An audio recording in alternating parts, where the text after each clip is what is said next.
Let me ask you a question that has been the center of debate since the beginning of life. What if death isn't the end? From the moment we're born, we're taught that life follows a linear path. We live, we grow old, and eventually we die. But what if everything we've believed about the finality of life is merely an illusion? A groundbreaking scientist has uncovered a truth so profound that it challenges the very foundation of our understanding of life and death. The theory of biocentrism. Think about it.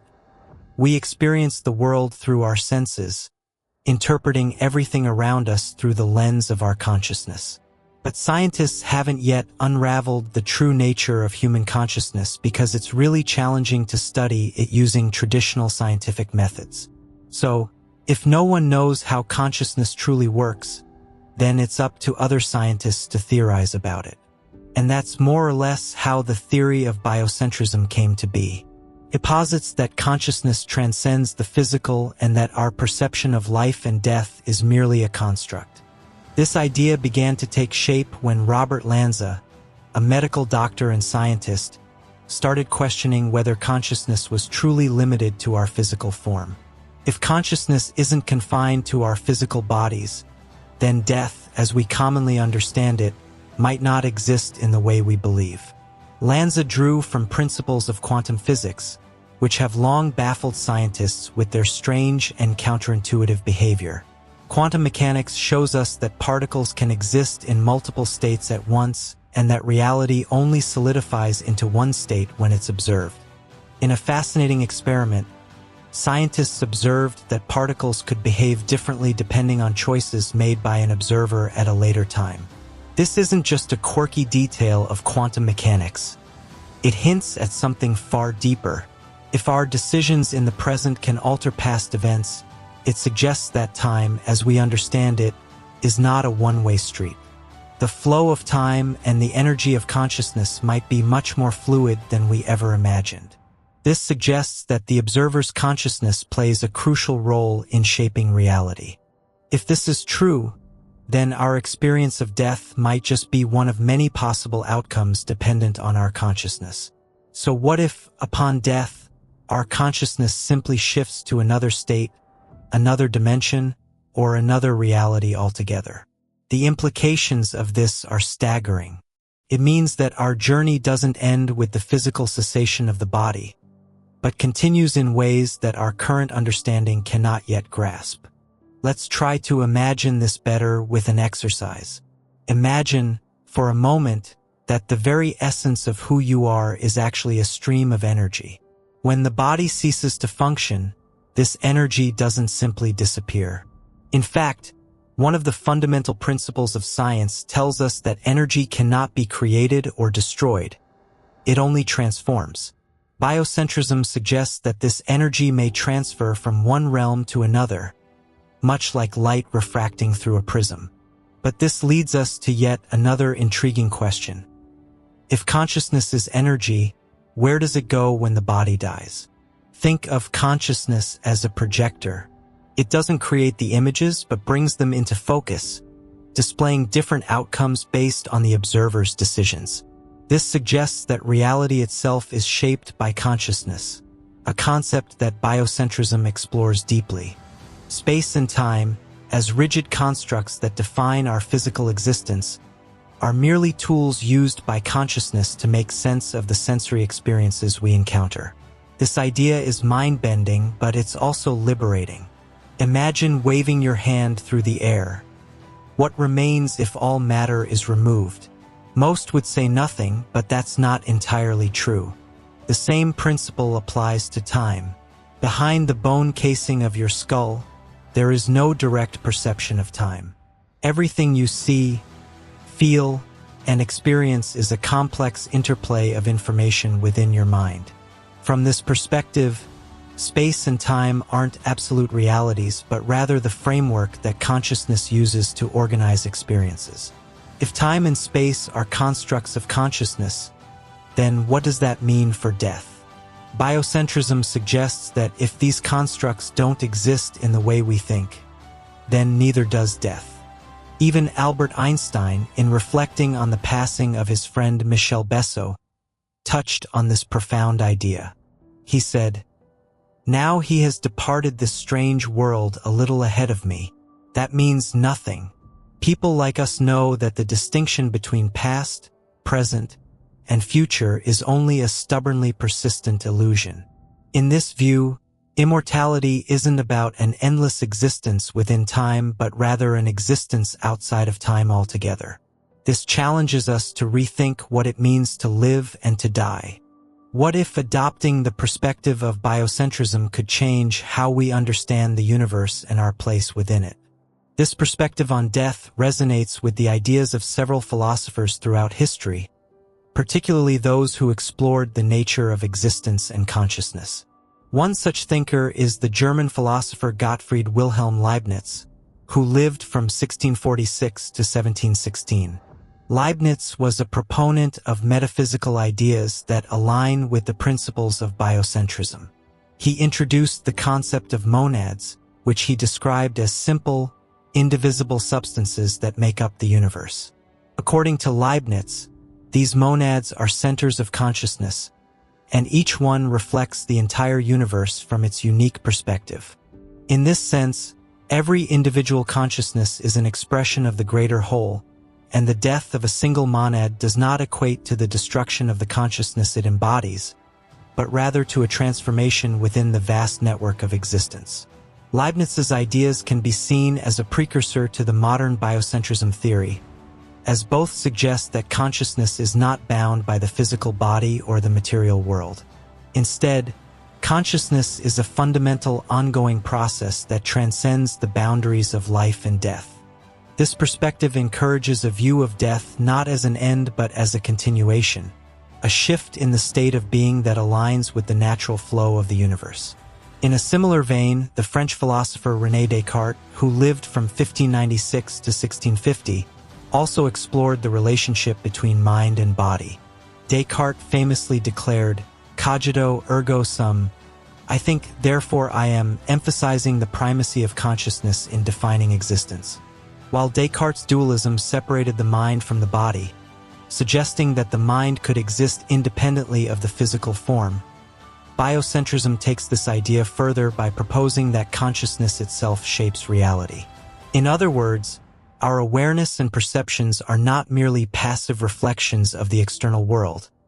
They are active participants in the creation of that world. By embracing the principles of biocentrism, we can begin to see death not as finality but as part of the larger ongoing process of consciousness. This shift in perspective can be liberating, offering a sense of continuity and purpose beyond the confines of the physical body.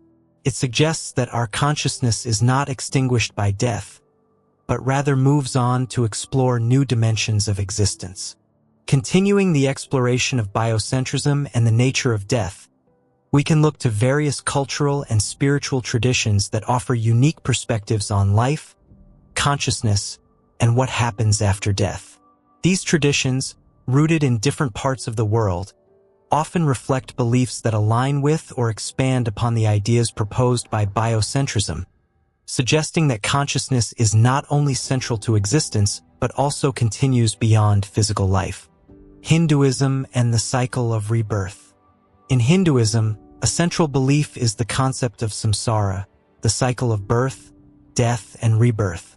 This cycle is driven by karma, the law of cause and effect, where the actions of an individual in their current life influence their future lives. According to Hindu philosophy, the soul, or Atman, is eternal and moves from one body to another in this cycle of samsara. Death is not seen as an end but as a transition, a step in the soul's journey toward moksha, the ultimate liberation from samsara. This perspective aligns with biocentrism's idea that death is not the final chapter but a shift in the state of consciousness. In Hinduism, the soul's journey through different lives reflects the ongoing process of consciousness evolving and transforming. The goal is to achieve a state of enlightenment or unity with Brahman, the ultimate reality, which can be seen as parallel to biocentrism's view that consciousness is the fundamental essence of the universe. But that's not all there is to this theory, though.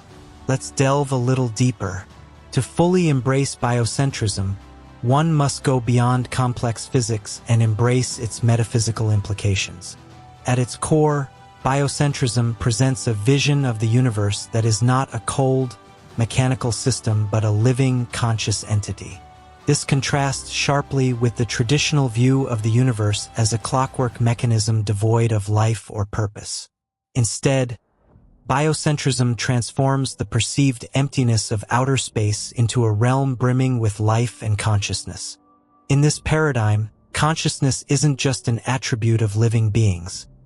It's the very fabric of reality itself, interconnected and transcendent of both space and time. By examining these traditions through the lens of biocentrism, we can see that the idea of consciousness continuing after death is not a new or isolated concept. Instead, it is a recurring theme in the spiritual beliefs of various cultures, suggesting that this perspective on death and consciousness is deeply rooted in the human experience.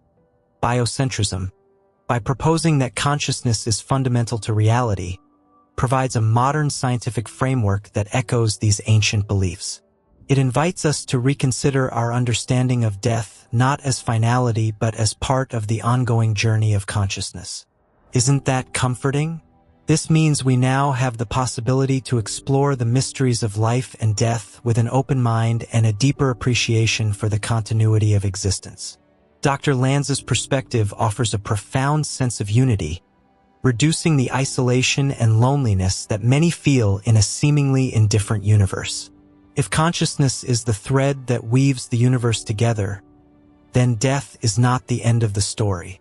While our physical bodies may cease to function, the consciousness that animates us endures, continuing its journey beyond the limits of time and space.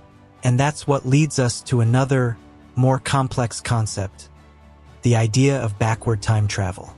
Ready to find out what this means beyond biocentrism? Well, it's simple. After you understand what we explained earlier about consciousness, if time is merely a mental construct, then the constraints of linear time may not apply. This opens up the possibility that consciousness, free from the shackles of time, could navigate through different points in time just as easily as we move through space. Expanding on the idea that manipulating consciousness could open doors to new dimensions, let's consider the insights of philosophers who have explored the nature of reality and the role of consciousness. One such thinker is George Berkeley, an 18th century philosopher who proposed the idea of immaterialism, which suggests that the material world exists only as it is perceived by a conscious mind. According to Berkeley, to be is to be perceived, ses percipi, meaning that without a perceiver, the world as we know it would not exist.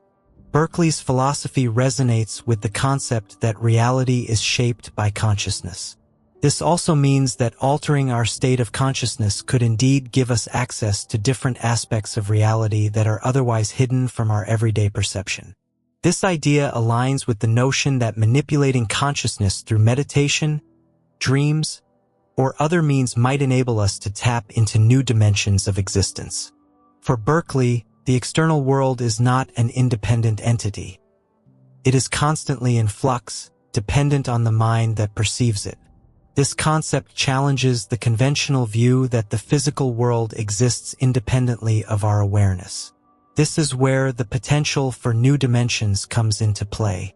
Just as the manipulation of consciousness can lead to altered states of mind, such as in lucid dreaming or deep meditation, it could also provide access to different layers of reality that are normally beyond our reach. The dimensions of consciousness. The idea that dreams might offer insights into these hidden dimensions is not new. Throughout history, many cultures have viewed dreams as windows into other realms, places where the boundaries between the physical and metaphysical blur. In modern times, thinkers like Carl Jung have explored the significance of dreams, suggesting that they can reveal deeper truths about our unconscious minds and, by extension, about the nature of reality itself. Jung's concept of the collective unconscious, an underlying layer of shared experiences and archetypes that transcends individual consciousness, further supports the idea that there are aspects of reality that exist beyond our everyday awareness. If we can tap into this collective unconscious through dreams or other forms of altered consciousness, we might gain access to these hidden dimensions and the knowledge they contain. Berkeley's philosophy and Jung's exploration of the unconscious both point to the same conclusion: that consciousness is not just a passive observer of reality, but an active participant in its creation. By expanding and manipulating our consciousness, we can explore the deeper layers of reality that lie beyond our normal perception. In this sense, Lanza's book, Beyond Biocentrism, and the philosophy it draws upon invites us to be open to radically new ideas, to explore the possibilities that lie beyond our current understanding of reality. Just as the manipulation of consciousness might enable us to tap into new dimensions, so too might it allow us to transcend the limitations of our current existence, to move beyond the illusion of death and into a deeper understanding of life and the universe. It invites us to explore the unknown, to question the assumptions we hold about the nature of existence, and to be open to the possibility that there is far more to reality than meets the eye. As we continue to delve into these ideas, we may find that the true nature of reality is far more mysterious and wondrous than we ever imagined. But even more interesting is how Lanza managed to take this theory to another level by exploring the nature of dreams and death. What he discovered was so groundbreaking that it earned him the eye of the mainstream scientific community. Dreams reimagined. Dr. Lanza's perspective on dreams challenges conventional notions that they are mere byproducts of random neural firings or the activation of stored memories. While traditional scientific theories might argue that dreams are just chaotic electrical discharges in the brain, Lanza posits that they hold far greater significance. According to Lanza, dreams transcend being mere neural activities. They weave together intricate narratives that can sometimes feel as vivid and tangible as waking life. This raises an intriguing question. How can such complex and detailed experiences arise from seemingly random processes? If dreams were merely the result of electrical discharges, how could they produce such rich tapestries of interactions, emotions, and scenarios that often include people, places, and events the dreamer has never consciously encountered? This perspective suggests that dreams might be tapping into something deeper, potentially accessing dimensions or realities that lie beyond our normal waking experiences. Rather than being passive observers in our dreams, we might be actively participating in these alternate realities, where the boundaries between what we know as real and imagined blur.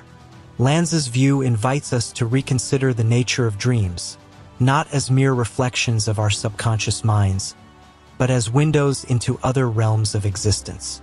If we accept the idea that consciousness is fundamental and that reality is a process involving our active participation, then dreams could be a powerful manifestation of this process. They might serve as a bridge between different dimensions of consciousness, offering us glimpses of realities that are usually hidden from our everyday perception. By viewing dreams through the lens of biocentrism, we open up the possibility that they are not just random occurrences, but meaningful experiences that can offer insights into the nature of reality itself. This perspective encourages us to pay closer attention to our dreams, to explore the narratives they present, and to consider the possibility that they might be revealing something profound about the universe and our place within it. The other side of biocentrism. However, biocentrism's alternative views on death have also sparked intrigue and skepticism. Critics argue that biocentrism lacks empirical evidence and relies too heavily on theoretical speculation. They contend that it doesn't provide testable hypotheses or undergo rigorous scientific scrutiny in the same way that other theories in physics and biology do.